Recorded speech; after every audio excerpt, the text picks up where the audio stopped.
Video time 2 minutes 36 seconds. In the 57th of the 19th century, the peace of justice and the blood of love from the blessed land of the Oriental Pearl, or Asia, an innocent boy shall be born. This doesn't mean that BBM will become president of the Philippines in the year 2022 to 2028, although it is possible that he will become president of the Philippines. But it is true that in the years 2022 to 2028, he will be also one of the persons as why the Philippines will become so rich. The words in the 57th of the 19th century, the peace of justice and the blood of love from the blessed, this is indeed referring to Bongbong Marcos, as he is a peace of justice. So as also he will give peace of justice to his father, as he will give peace of justice to the Philippines and to the earth, as he is the blood of love from the blessed. Ferdinand E. Marcos, as because the wealth was being acquired and was established and being prepared by Ferdinand E. Marcos for the Philippines, as he distributed or consigned it to those whom he then could be trusted, as one that will never miss, so therefore is for his son Bongbong Marcos. So it is true that the Philippines will become so rich through such names as the one of them is Bongbong Marcos. But as about this word, land of the Oriental Pearl on Asia, an innocent boy shall be born, it is true that every child being born is innocent. But this is not concerning to a newborn. That is why it was not said an innocent infant boy, but as to a boy gender, who grew up not knowing he will become a leader, as be the one that will rule the Philippines. So this place is concerning to another person, unless if the words in the 57th of the 19th century, the peace of justice and the blood of love from the best was not ended with point mark, then it is surely referring to one person concerning to the one born on 1957. Never that Bongbong is an innocent boy or man, for he knows so many, and as he is intellectual. But as to Pacquiao, he was being called as poor in almost all things, poor in knowledge, and was being assaulted of being born from rags to riches, and still dreaming more, as they said, has no right to be a politician, as he is innocent. Video time 2 minutes 39 seconds. The words the yellow evil holding the 15 will born, this is not referring only to the president. That is why it was not said the leader holding the 15th, but as to the whole political party, as yellow evil means those untoward events in time of this political party, as about those worst deeds of the officials in all kinds of oppositions, and the laxity, slackness, heedlessness, and such calamities and untoward incidents. The word will born, this is ambiguous, as about the meaning of the word born, meaning Nostradamus not just referring to just one meaning of born. See the meaning of verb born, like as this yellow political party will be insulted and be defeated and be led to misfortune and be put to shame, as will be mistreated, and as they will burn with anger and disgustedness. The nation having the power of 3 stars, referring to Luzon, Visayas, in Mindanao, or the Philippines. So as the yellow evil and or untoward matters was born and or was brought to an end because of the new leader Duterte, the 16th leader of the Philippines. Video time 2 minutes 44 seconds. The words, "This are your land of promise, the first golden sun being shine as noonday shine, shall shine from you." This means the Philippines, particularly the Mindanao, is or are the land of promise, as indeed the Mindanao was ever been planned to be developed even by the foreigners. But since the time which is in the prophecy has not yet come, so nothing happened. So as to mean, the prophecy could never be defied. The first golden sunbeam, referring to the first rays of the sun in the Philippine flag, which is Manila. So the words, "the first golden sunbeam shine as noonday shine, shall shine from you," this means the splendor of Manila will be of the topmost, meaning will be even so developed because of the Philippines that was being so blessed, as from the words, shine from you. The you is the land of promise, the Philippines. Video time 2 minutes 53 seconds. This import praise and will start this work and the year of the tiger. This means the innocent boy or man who has been seated as a president by the will of God will start his work on the year of 2022. And these words and its people shall honor him and force him to be their savior leader. This don't mean that the people push BBM to run for president. Such ironic to the fact of events. Prophecy will never contradict the fact. The fact it is those with vested interests as not the constituent or not the majority of the constituent who convince BBM to run. The fact also, these Bongbong followers, like other camps, are also insulting or assailing or look down and constructively accusing and assailing the innocent boy or the man all the way, and that knows nothing about politics. It will just means these people are stupid. They insult or assails or look down and constructively accuse and destroying Pacquiao for his aim to run for presidency but pushing another man to run for president. If you perish the fourth praise, it is so clear as when being seated as president, the people honor him and push him to be a savior from any untoward matter, like from suffering of being poor, from criminals, from corruptions, and from being devastated of the islands. It is so understood that the people of the Philippines honor him after being seated and then push him to be their savior leader. So it is so clear that the innocent boy or man was being honored, so to push him to run for president. So meaning in general, the people of the Philippines honor him, but the fact this present time, it is not the majority honoring Bongbong Marcos.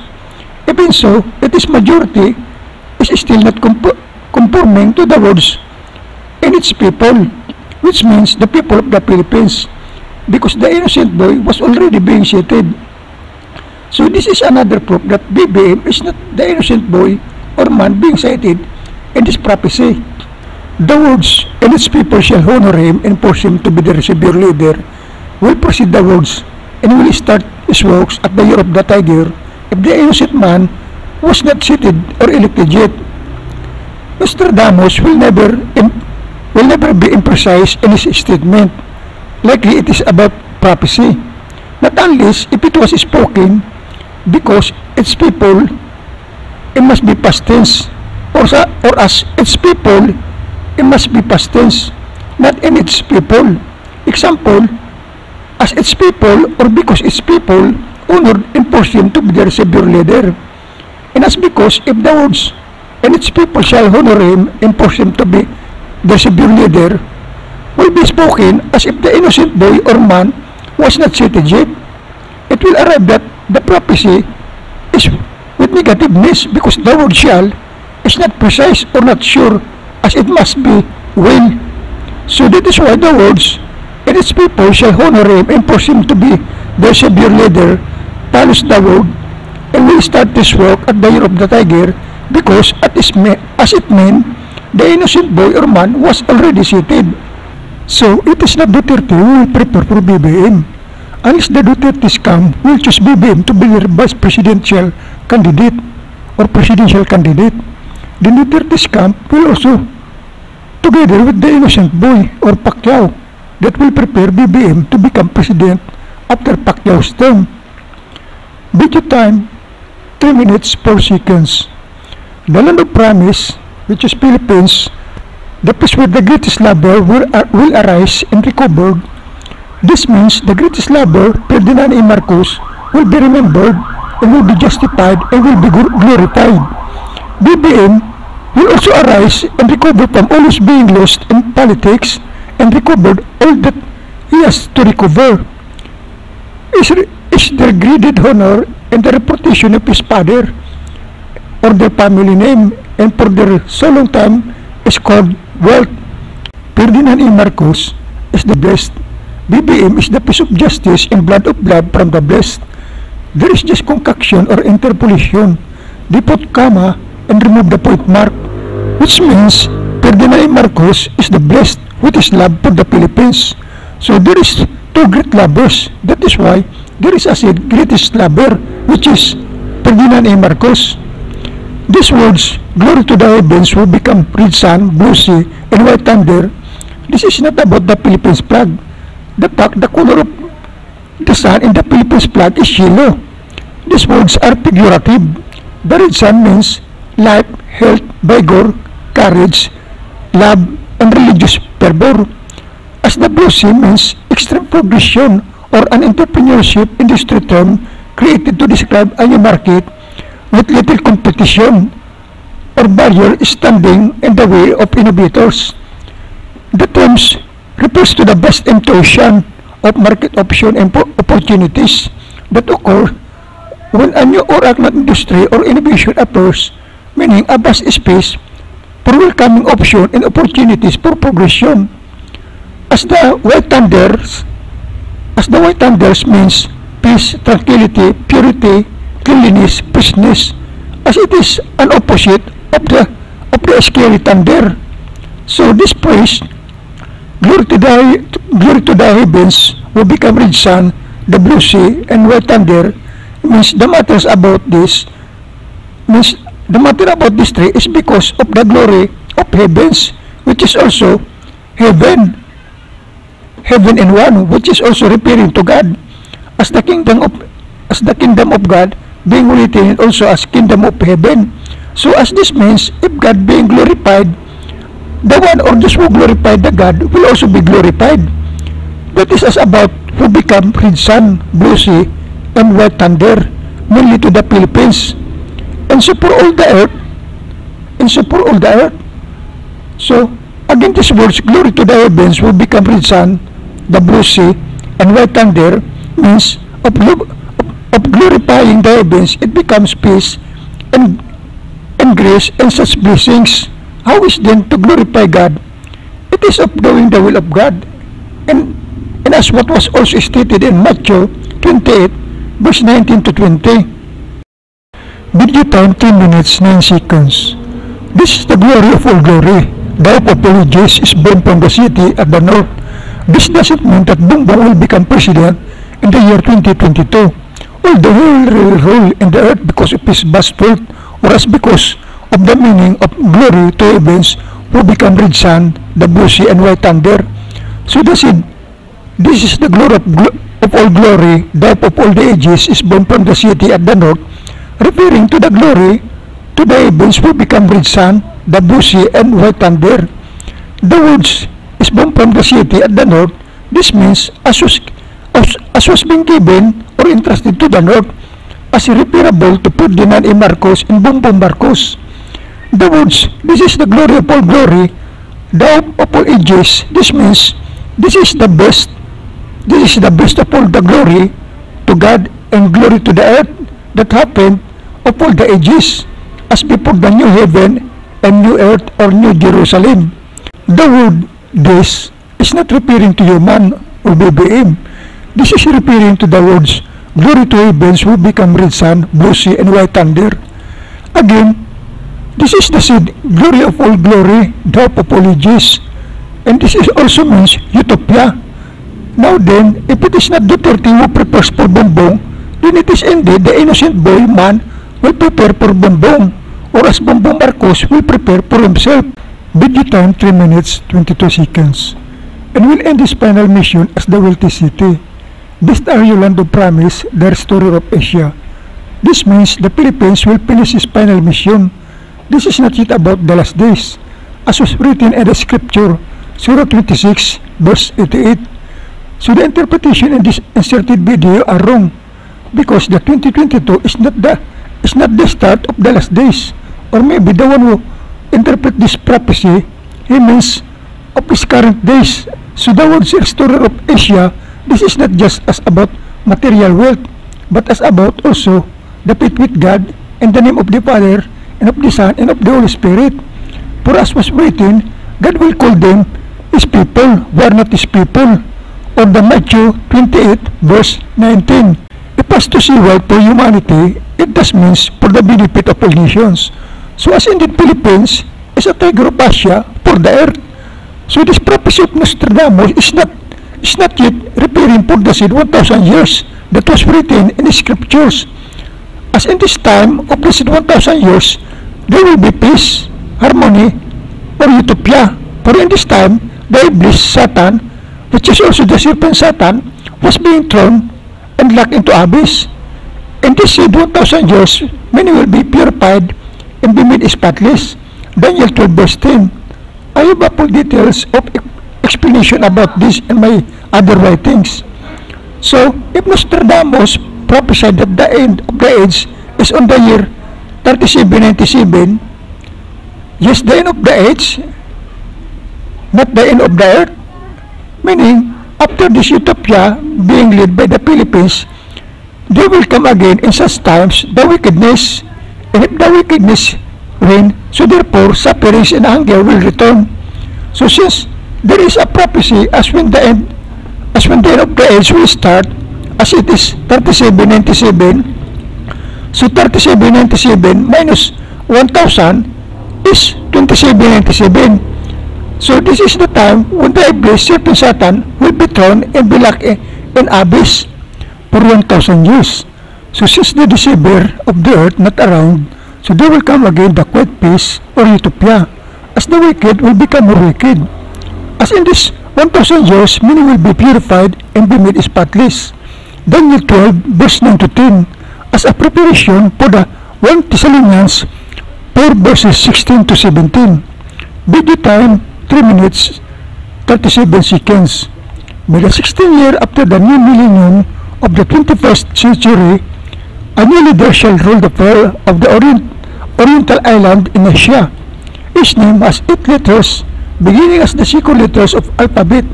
This man shall change the course of history of the whole world, and every man shall shout his name twice like the sound of the big bell. If we use or pull for the first line, it is clearly referring to 21:16. So if we consider this as after the 30, so as they mean as this is clerical error, that must be 2016. So the new leader being painted out here is BBM. So if it is BBM is the one being cited here, so as this was what prophesied by Nostradamus, then he continued to prophesy talking about the year of the tiger 2022. So the innocent boy or innocent man that was being cited to be a leader in 2022 is not BBM anymore. And if this is not of clerical error, then this is referring to a man in the generation of 2116. Now then, if we be constructive in opinionating, and since that up to 2016 term, Bongbong Marcos will become a leader of the Philippines, please just be brought in mind. If as to see after, it could mean also as after 1 or 2 terms. So the leader beginning with letter B and sound of the big bell, which is Bongbong indeed, could possibly will rule after that 2022 term, which is after 2028, because it was so clear that the one will sit in the year of the tiger is the innocent man or innocent boy. If it was directly said after the leader of the 2016 to 2022 as not after 2016 term, as if we are referring this to BBM, then this will contradict the other statements in this Nostradamus prophecy of the Philippines, like the right message of this that I have explained. And will start his work at the year of the tiger, and its people shall honor him and force him to be their savior leader. As this is not BBM, so since the said innocent boy or man is not Bongbong, because BBM knows so many and is intellectual, so that is why it was not what you spoken after the leader or after the 30 term. Instead, after the term which either right after or the next term again or the other term to come. Video time 3 minutes 49 seconds. The first message by a fraudulent election shall be stopped by going about the town basis shall be bought, and a chapel tainted with blood by another who contests the roll. The words by another who contests the roll, this means the candidate was already proclaimed to be the winner. Then the constituent are protesting the first message of the roll. They go about the town giving money to the people to join them in their protest. And the words, and the chapel tainted with blood by another who contests the roll, this means such religious group will be tainted with blood as because of such other political party or by another one who contest the rule or proclamation, says the Sid. By the 16th year after the new millennium of 21st century is obscure, as either it is 2016 or 2116, so this is either being referred to 2016 or 2116. Hopefully or surely, the COVID will gone or will become as it is just natural illness as between 2022. For as was prophesied about glory of all glory, the of all ages, or glory of all glory of all the ages. God will not permit that without also peace in it. Meaning, there will be no peace or glory of all glory of all the ages if there is still a COVID. So meaning, in that time, for such times, there will be utopia. From the words, glory of all glory, the of all the ages, as because of the Philippines mainly by BBM. Ang Yuli ay patungkol yan sa mga masamang pangyari at mga maling gawain sa panahon ng Yuli Party. Mga masasamang gawain ng lahat ng mga masamang tao na sangkot sa Pilipinas. Walang sino ang individual tinutukoy dyan. Kaya masama magtukoy kung walang reliable o makatutuwa ng basyan. At walang hayag na si Manny ang silent member ng Yuli Party. Hindi nga siya makumbinsi ni Leni Robredo.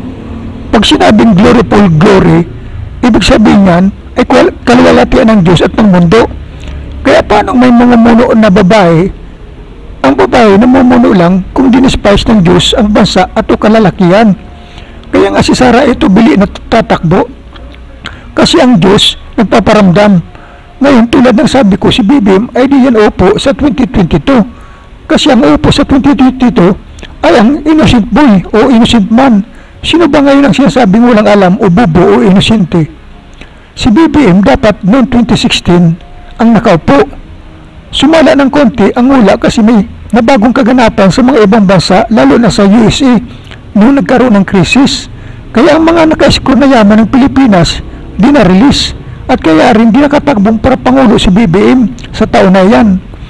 Ito ay kung nasabing by the 16th year after the new millennium of the 21st century ay clerical error na dapat ay by the 16th year after the new millennium of the 20th century o 2016. Pag ang propeta ay di propeta ng Diyos ay may minsan sala talaga dahil di lahat ay alam ng propeta ang ibang kaganapan na maaring makapagbago ng dapat maganap sana. Kasi nga ang kapamaraanan at kapahintulutan ay sa Diyos. Ngayon, kung 2116 talaga yan, ibig sabihin, wala nang connection kay BBM yan. Ang totoong bagay ng teksto ay, in the 57th year of 19th century, the peace of justice and the blood of blood from the breast, land of the oriental pearl and the Asia, an innocent boy shall be born. Yung point mark sa salitang bless, nagtutukoy na yan ng panibago o ibang hayag naman o di na konektado sa nauna base sa mga ibang pangusap o katotohanan tulad ng Big Bill o ang katotohanan hindi inosente si BBM. Ibig sabihin, panibagong subject ng bagong pangungusap. Kung kumao si Mikulo niyan, tiyak konektado yan sa love of blood from the breast na ibig sabihin si Bongbong na anak ni Pangulong Ferdinand E. Marcos. Kaya, ang isa pang patutong di magkakonekta yan ay ang in the 16th year after the new millennium of the 21st century na sinasabi nilang 2016, a new leader shall rule the pool of the Oriental in Asia. At o kaya, ang and will start his work at the year of the tiger and its people shall honor him and force him to be their savior leader, which means, as when being seated, its people shall or will honor him and push him to be their savior leader. Kung ganito rin ang pagkasulat, land of the oriental pearl in Asia, an innocent boy shall be born in the 57th year of the 19th century, the peace of justice and the blood of love from the breast, ritang tinutukoy talaga niyan si BBM.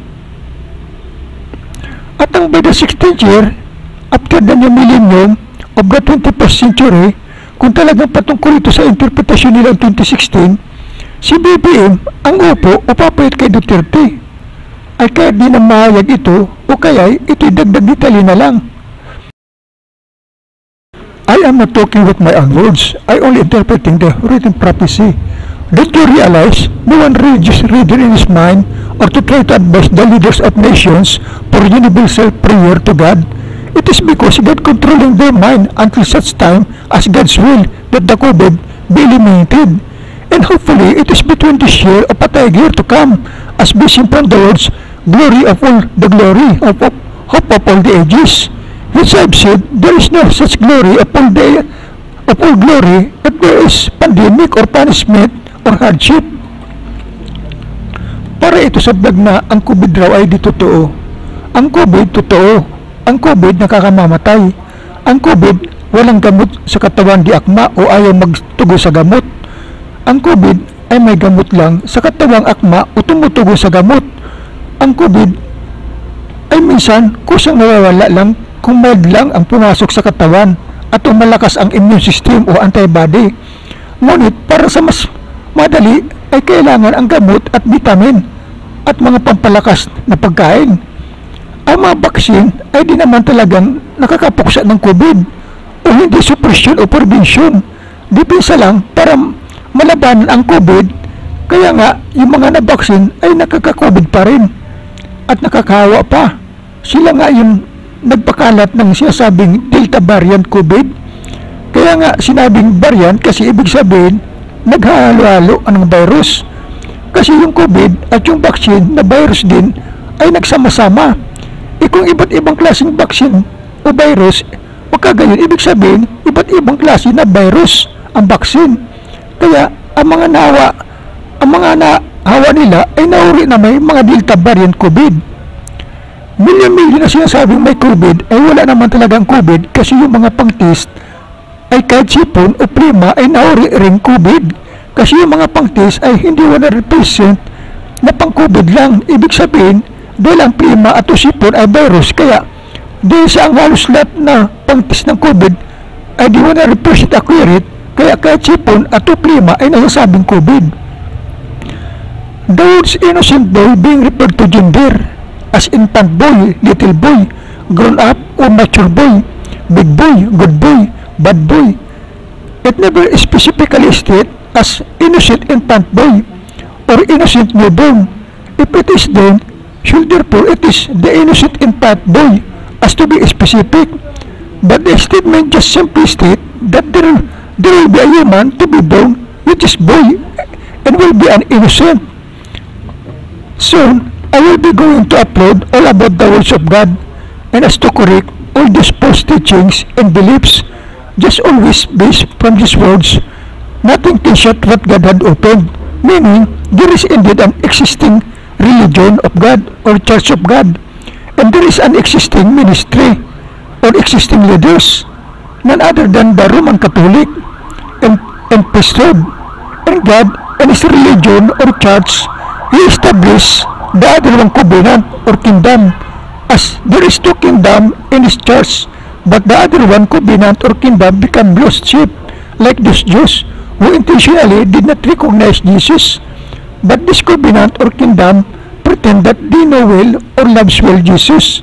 They become lost sheep, though it goes even bigger. You can ask or comment, but be sure that it is related to the video or related to God and or Jesus or related to God's or Jesus' will or words or related to such what others are preaching. Be aware of this video time 3 minutes and 49 seconds. The first message by a fraudulent election shall be stopped by going about the time voices shall be bought, and a chapel tinted with blood by another who contest the roll. The words by another who contest the roll, this means the candidate BBM was already proclaimed. We know that the great influence in this election, both in political and in citizenry, is with BBM, as it was being doubted that the election will be cheated in favor of BBM, as was already doubted because of the disqualification case of BBM that was being cheated in favor of BBM. So either the impeachments was been started or not, the bloody protest about Austin is about fraudulent election being aggregated by the impeachable violation of laws. So the innocent boy will be seated and will be honored and force him to be the savior leader. This is just interpretation of the prophecy.